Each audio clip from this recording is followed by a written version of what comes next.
There is a question that quietly shapes almost every decision you make. A question so familiar you may not even realize it's there. It influences your confidence, your relationships, your ambitions, your disappointments, the way you see yourself, and the way you see everyone else. The question is, how am I doing? At first, that sounds harmless. Of course, we want to know how we're doing. The problem is not the question, the problem is the metric. Because before you can decide whether you're doing well or poorly, you need a way to measure it. And most of us inherit those measurements without ever consciously choosing them. Some people measure themselves by money, some by status, some by intelligence, some by productivity, some by beauty, some by relationships, some by how useful they are to others, some by how much suffering they can endure, some by how much attention they receive. Everyone has a scorecard. The strange thing is, we rarely talk about it. We simply live inside it, day after day, year after year, often without realizing that the scorecard itself is creating our happiness or misery. Think about two people. One earns $10,000 a month and feels like a failure. The other earns $3,000 a month and feels successful. How is that possible? The answer isn't income. The answer is measurement. One compares himself to millionaires. The other compares himself to where he used to be. The same reality, different metrics, different lives. Most people spend years trying to improve their lives. Very few stop to examine the ruler they're using to measure it. And sometimes changing the ruler changes everything. Many of our deepest insecurities begin with invisible metrics. A child receives praise for getting good grades. Slowly, they begin measuring themselves by achievement. Another child receives attention only when they're helpful. They learn to measure themselves by usefulness. Another is admired for being attractive. They begin measuring themselves by appearance. Another is praised for being strong. They learn to hide vulnerability. The metric becomes strength. At first, these measurements seem beneficial. They help us navigate the world. But over time, they can become prisons because eventually life changes. The intelligent person meets someone smarter. The attractive person gets older. The successful person experiences failure. The helper becomes exhausted. The strong person encounters pain they cannot carry alone. And suddenly, the metric stops working, not because the person has less value, but because they built their identity around a measurement that was never meant to carry that much weight.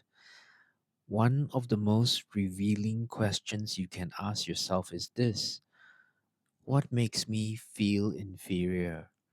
Take a moment and think about it, not theoretically, honestly. What triggers that uncomfortable feeling inside you? What makes you feel behind? What makes you feel small? What makes you feel like you're losing at life? The answer often reveals your hidden metric. If someone else's wealth bothers you, perhaps you're measuring life financially. If someone else's relationship bothers you, perhaps you're measuring life romantically. If someone else's career bothers you, perhaps achievement has become your scorecard. If someone else's appearance bothers you, perhaps beauty has become your measurement. The emotion points toward the metric. And once you see the metric, you begin to understand your suffering. But something even more interesting happens. The way you judge others often reveals the way you judge yourself. Think about the people you criticize most. What bothers you about them? Are they lazy, unsuccessful, immature, weak, attention seeking, undisciplined? Often the standards we impose on others are reflections of standards we impose on ourselves. The person obsessed with productivity often struggles to relax. The person obsessed with success often fears failure. The person obsessed with strength often fears vulnerability. The person obsessed with being right often fears being wrong. We assume we're judging others, but many times we're simply projecting our own scorecard onto the world. And because of that, we don't merely suffer from our metrics, we spread them. We unconsciously expect everyone else to live by them too. Imagine two people having dinner. One believes success means building a business. The other believes success means having time with family. Neither is objectively correct, yet each may secretly judge the other. One sees laziness, the other sees obsession. One sees ambition, the other sees imbalance. The conflict isn't really about life choices, it's about measurements, about scorecards, about values disguised as facts. Many of the arguments people have are actually arguments between competing metrics. The older I get, the more I realize that adulthood is largely about discovering which measurements are worth keeping. Because some metrics help us grow, others quietly destroy us. Take productivity. Productivity can be useful, it helps us create, build, improve. But when productivity becomes your primary measurement of self worth, rest becomes guilt, relaxation becomes weakness, doing nothing becomes unbearable. You can spend an entire weekend accomplishing meaningful things and still feel guilty because your scorecard says it wasn't enough. The problem isn't productivity, the problem is when productivity becomes identity. The same is true for money. Money is important. It resolves real problems. It creates opportunities. It provides security. But once money becomes your primary metric, enough never arrives.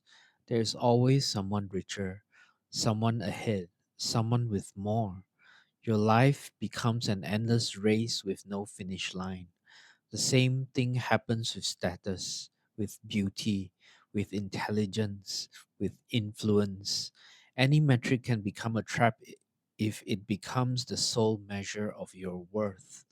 And perhaps this is why so many successful people remain unhappy.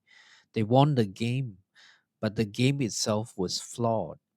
Imagine climbing a mountain for 20 years, sacrificing everything: relationships, health, peace of mind, only to reach the summit and discover you climbed the wrong mountain. That realization is more common than people think. Many midlife crises are not crises of failure, they are crises of measurement. A person achieves everything they thought they wanted, then discovers it doesn't answer the question they hoped it would answer. Because beneath every metric lies a deeper desire. People chase money because they want security. People chase status because they want significance. People chase beauty because they want acceptance. People chase achievement because they want worth. The visible goal is often a proxy for something deeper. And sometimes the healthier path is not pursuing the metric harder, it's understanding the need beneath it. One of the most powerful shifts in adulthood occurs when you stop asking, "How do I win?" and start asking, "What am I measuring?" That question changes everything. Because once you become conscious of your metrics, you gain the ability to choose them. Instead of measuring yourself against strangers on the internet, Perhaps you measure yourself against who you were yesterday. Instead of measuring your life by income, perhaps you measure it by freedom. Instead of measuring yourself by popularity, perhaps you measure yourself by the quality of your relationships. Instead of measuring yourself by achievement, perhaps you measure yourself by integrity. Imagine how different your life would feel if your metric changed. What if success meant peace instead of status? What if success meant growth instead of comparison? What if success meant alignment instead of approval? Many people spent decades trying to improve their score. Few stop to question the scoreboard. Yet, the scoreboard determines the game, and the game determines the life. Perhaps the most dangerous metrics are the ones we inherit unconsciously: the expectations of parents, the expectations of society, the expectations of friends, the expectations of culture. Somewhere along the way, many people stop asking what they actually value. They become managers of expectations, caretakers of inherited scorecards, living lives that make sense to everyone except themselves. And that is a tragedy because no amount of achievement can compensate for living life according to someone else's measurement. At some point, every adult faces a choice: continue pursuing inherited metrics or consciously create their own. The first path is easier, the second requires courage. Because when you choose your own metrics, some people won't understand. You may earn less, own less, want less, compete less, perform less. And to those still playing a different game, it may look like you're losing. But perhaps the greatest freedom in life is no longer needing everyone to agree with your scorecard, to know what matters to you, and to build your life accordingly. So let me leave you with a question. When you lie awake at night, when nobody's watching, when no applause is coming, when no one is keeping score, how do you measure a good life?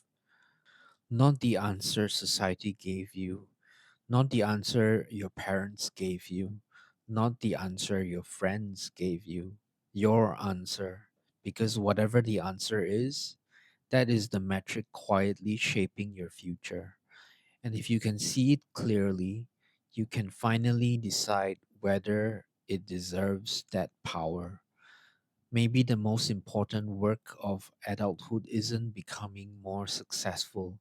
Maybe it's becoming conscious of the scorecards running your life and having the courage to replace the ones that no longer serve you.